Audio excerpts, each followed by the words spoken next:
Olá, eu sou Adriano Albuquerque Gomes, professor do estado de São Paulo, e estou aqui gravando uma aula para os alunos da escola Osvaldo Catalano e Caetano Zamit. A culpa, ela tem algumas origens, né? Nós podemos dizer assim. Ela tem uma origem religiosa, ou melhor, religiosa não, ela tem uma origem bíblica, ela tem uma origem no direito e ela também tem uma origem na questão racional, no contexto da racionalidade humana, tão trabalhada pelo iluminismo. Então, na questão religiosa, nós podemos pensar, por exemplo, no capítulo 3, versículo de 1 a 6, no Gênesis, em que Eva morde a maçã, né? É uma passagem bíblica muito conhecida, muito disseminada, é uma passagem muito importante da Bíblia. Muito da nossa cultura ocidental bebe dessa passagem, né? Uma passagem muito popularizada, muito conhecida de todos nós, né? Então a gente traz um pouco disso, a questão da culpa, ela tem muita origem aí.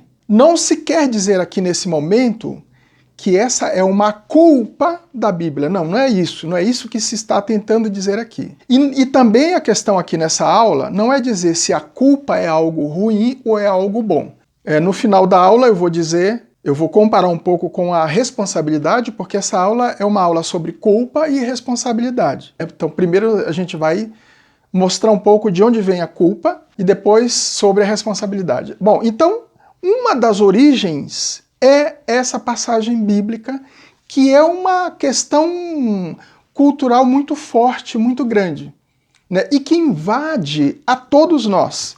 Seja você evangélico, seja você católico, espírita, tem também as outras religiões, a gente não pode deixar de mencionar, né, o candomblé, a umbanda, enfim. Mas ela, sobretudo as religiões cristãs, essa questão bíblica, ela fundamenta muito a questão da culpa na nossa vida, né?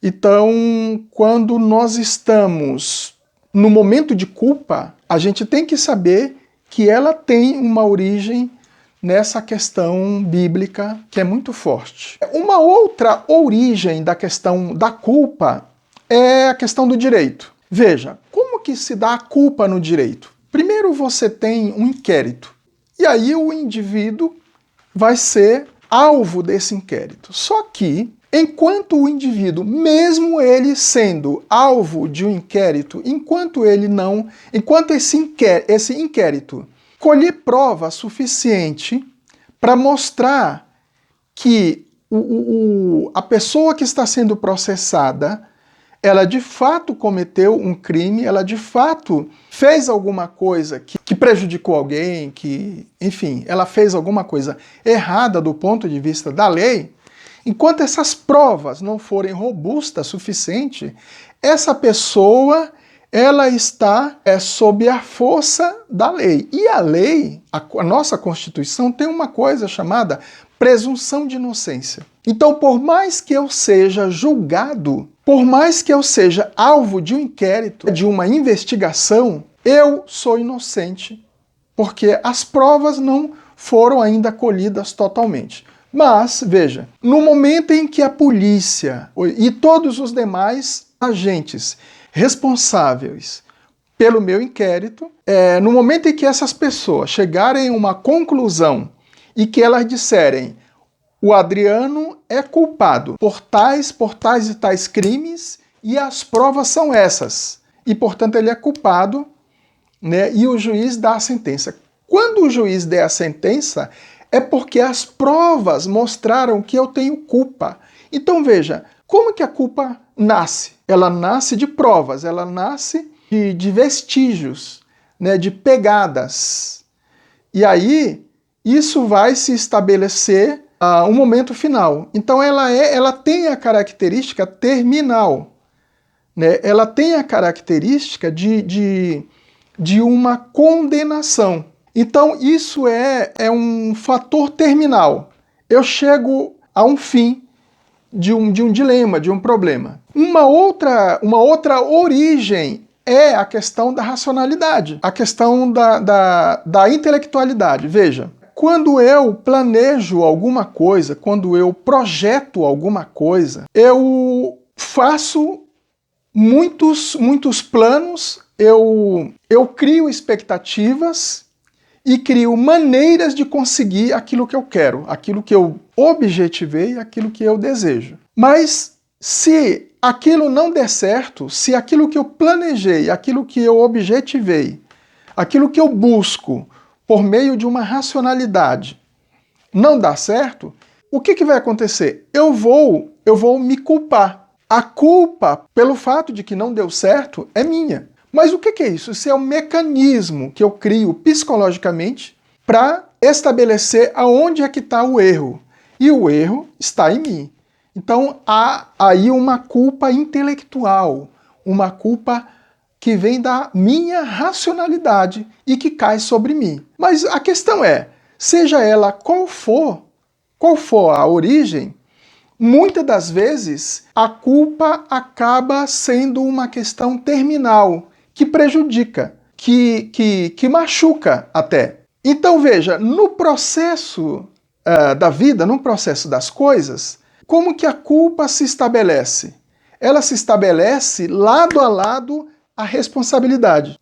Veja, enquanto eu for responsável por aquilo que eu busco ou por alguma coisa, enquanto eu for responsável, eu estarei atuando, né? Eu sempre estarei buscando, eu sempre estarei resolvendo as coisas. Mas no momento em que eu for culpado, aí eu chego em algum limite, aí eu chego em algum término, né? Eu chego no estágio terminal. Então veja, culpa e responsabilidade. Veja, culpa é um fator terminal que me impede, né? Que me faz ficar perturbado e que é um peso sobre mim. A responsabilidade. A responsabilidade é um fator preponderante para que eu continue buscando resolver as coisas. Então, o que é melhor? Se sentir culpado ou se sentir responsável?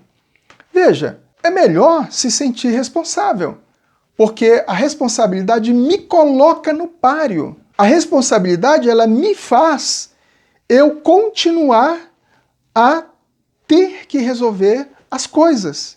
Então, diante de uma coisa e diante de outra, a gente tem que escolher. Ou, às vezes, psicologicamente, a gente não escolhe. A gente é levado pela culpa e esquece a responsabilidade. E esquece o que é melhor. O melhor é ser responsável por alguma coisa. Ah, mas eu traí a minha namorada, o meu namorado. E agora? Eu sou culpado ou eu sou responsável? Veja, é melhor ser responsável. Ah, trair é ruim? É ruim. Trair não é legal para ninguém. Para ninguém, para nada. A traição, ela é uma coisa muito ruim para tudo. Mas uma vez traído, é melhor se responsabilizar por isso. E ver o que é possível fazer. A condenação não vai ajudar. Ou melhor, desculpa, a culpa não vai ajudar. A culpa vai destruir, a culpa vai pesar, a culpa vai perturbar. A responsabilidade não vai perturbar, não vai pesar. A responsabilidade faz eu ser capaz de resolver as coisas. Ah, mas eu roubei. Pronto. Vamos logo para o final, né? Vamos logo para aquilo que é pior. Eu roubei. E agora? Eu vou me sentir culpado ou eu vou me sentir responsável? Olha, eu penso que é melhor se sentir responsável. Mas o que eu vou fazer? Vamos para a polícia. Vamos lá. Seu delegado, eu roubei. Aqui estou eu sou autor do problema e cá estou eu. E as coisas vão ser resolvidas. Enfim, seja qual for o problema, a responsabilidade é muito melhor, porque a culpa pesa e me atrapalha muito. Essa aula é uma aula comum para as 3 séries. eu vou postar no Google Sala de Aula, e lá no Google Sala de Aula vocês vão ver quais são as tarefas, né? Eu vou deixar uma tarefa para a primeira série, uma tarefa para a segunda série e uma tarefa para a terceira série. E agora, para você que é muito jovem, que está assistindo essa aula, que é aluno, que tem 15, 14, 16, 17, 18 anos, olha para cá, aqui para mim aqui, veja. É melhor se sentir responsável, né? É muito melhor, tá certo?